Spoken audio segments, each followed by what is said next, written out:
Alright, so in the previous video, we have gone through on how can you handle the customer information in AutoCount.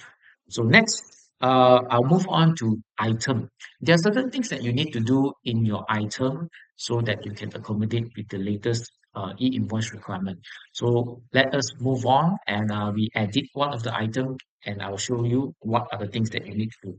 Alright, so imagine this is one of my item or service that I'm providing to my customer. So there are three things we need to take note over here. First of all, the classification. So basically, you need to know this item is under which classification code. This item or this product, sorry, this item or this service, right? So if you do not find in any of the category provided, usually we will just select 0 to 2 others. Okay. So next, uh, we can also see there's something called must generate e-invoice. So this must generate e-invoice is a flag for the system to know if your this particular product or service is an item that is mandatory to issue e-invoice.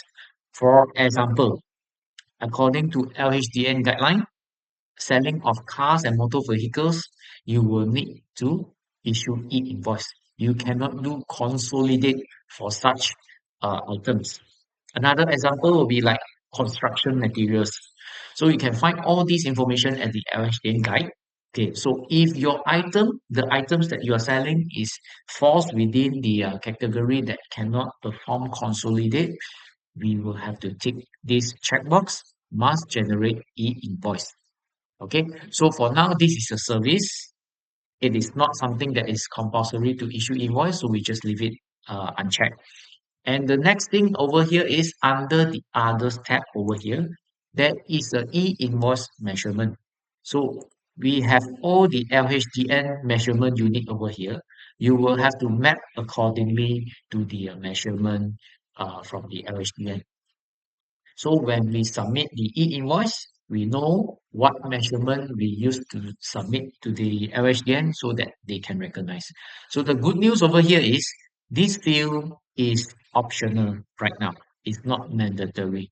So if you leave it blank, it's okay. So for this case, we just leave it blank and we just save it by changing the classification code.